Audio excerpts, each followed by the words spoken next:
In addition to the 2.5 patch that is coming is the Sundered mechanic, found on the unique charms that can only be found in terrorized zones, and that will supposedly only drop from champions, uniques, super uniques, and bosses in these areas. Though whether that's going to be an item level restriction or a drop table restriction we will have to see, but I wager it will be the latter. So today we're going to take a look at how Sundered Charms function, why some are good, some are bad, and some are, well, busted, and how I would recommend changing them to fix many of these issues. As far as the results of some quick tests I've done with Sundered on the provided characters, it does seem to behave pretty much how they describe, by simply dropping the enemy resistance to a flat 95% if they are immune, and then letting the rest of your abilities close the gap. This is true for all of the Sundered Charms, regardless of the immunity it breaks. As far as the common questions regarding these charms, 1, they only apply to attacks made by the character using the charm, so they will have zero effect on your minions, mercenaries, or allies. 2, you can benefit from multiple Sundered Charms at once currently, which means that yes, you can break multiple immunities. 3, stacking multiples of the same Sundered Charm only results in penalties to your personal resistances. The Sundered effect will not reduce enemy resistances further. 4, while you can use multiples of the same Sundered Charm in the PTR, I would wager that this will be patched out by release, since they are unique charms, and they should probably behave like other unique charms. 5, they will not reduce your resistance to a specific damage type to less than -100%, since that is the hard floor on resists for player and monster alike. And 6, no, these do not affect players, so you cannot chop off overbuffed resists on players with them, though I have yet to test if this has an impact on the fringe case of physical resists and the crushing blow effect in PvP, but that's not something that's really that important, and it's probably flagged to just not work. That said, the rest of what we should talk about is how this sadly amplifies various balance issues rather than resolving them due to how a few mechanics work, both to make several of these new charms useless, while others are absolutely freaking broken. Starting at the bottom, we have the Black Cleft, probably the least likely to be used of the bunch for a few reasons. Among them, the lack of magic immunes in most acts, with many of those being easily bypassed or killed off with another pocket ability due to being surrounded by non-magical immune allies. This stacked with the negative magic resist, which is near impossible to raise outside of the crafted safety shield, which can go up to 10%, makes this the only resist penalty that cannot be counter-stacked by the player, making it much higher risk, especially considering how dangerous the handful of magic damage enemies already are. Next in line was a bit more of a toss-up since they do have some uses, but I would wager Rotting Fissure will be the next in line on the least favored list. This is because it pretty much only applies to some fringe builds outside of the Necromancer, things such as the Rabies Druid or Poison Javelin Amazon. So you'll pretty much see this fall into the same sphere as Death's Web, and it will be hit or miss as to whether Necromancers will favor it or Bone Break, though since Poison Resist is one of the easiest to overstack, it may be worth it just to put it on there, if just to 1, maybe 2 builds that can actually use it.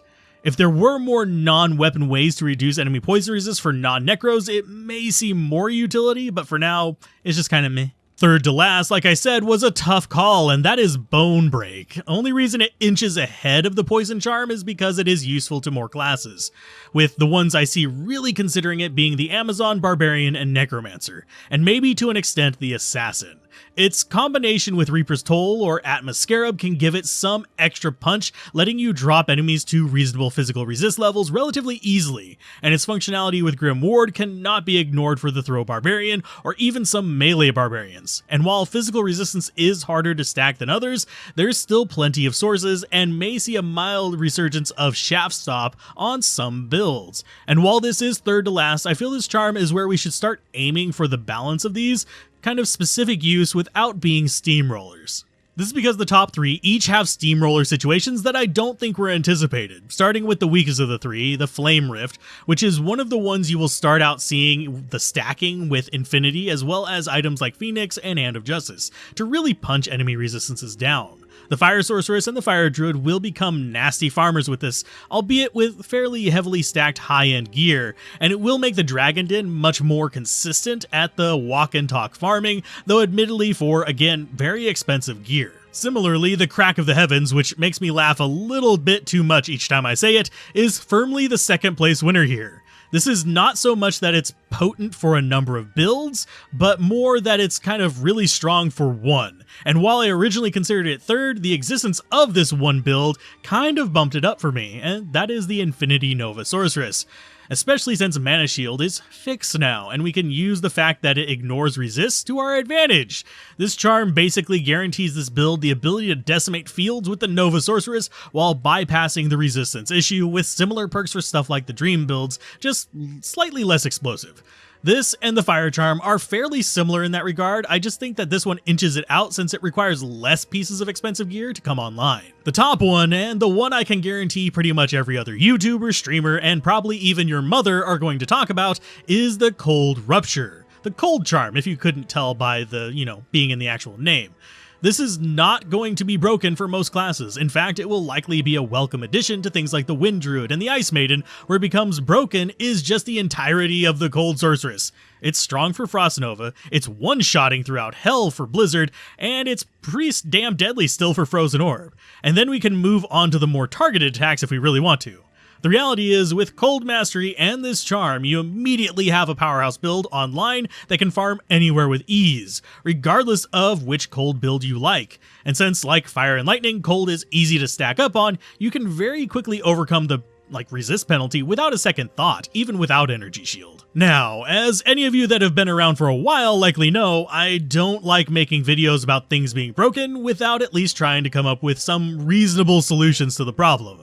And for this, there are a few that need to be addressed, the biggest and most obvious being imbalance, but thankfully it's also the easiest to solve, and that is in modifying how Sundered works, and also the penalties applied to the player. If we move Sundered to the end of the resistance formula, or even limited what could work on Sundered enemies, it would go a long way to solving the issue with overpowered combos, especially with Cold Mastery, with the simple solution being putting it at the end and having Sundered be a conditional if enemy resist is higher than 75%, set enemy resist to 75%.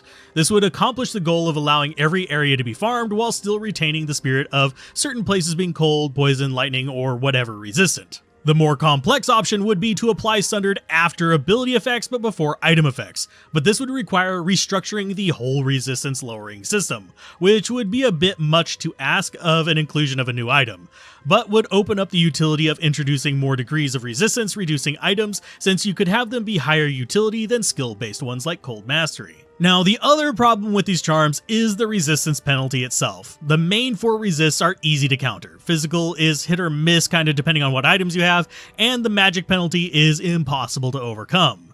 To fit the theme of sundering, a better solution would, in my opinion, be to make the effects more in line with sundering the player too.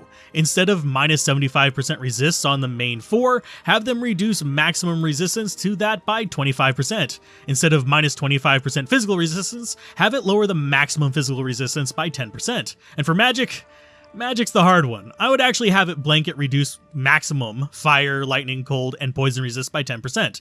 All these would make these a bit more balanced and a little bit less punishing at the same time, since they would work in line with the spirit without being quite as far off balance as the original effects, and instead presented in a much more evenly applied, this helps all builds of a specific element be able to beat everything in the game without leaning into the field of making certain builds or high cost setups totally destroy most of the game, leaving more mid-tempo builds or builds that just don't have access to specific skills in the dust.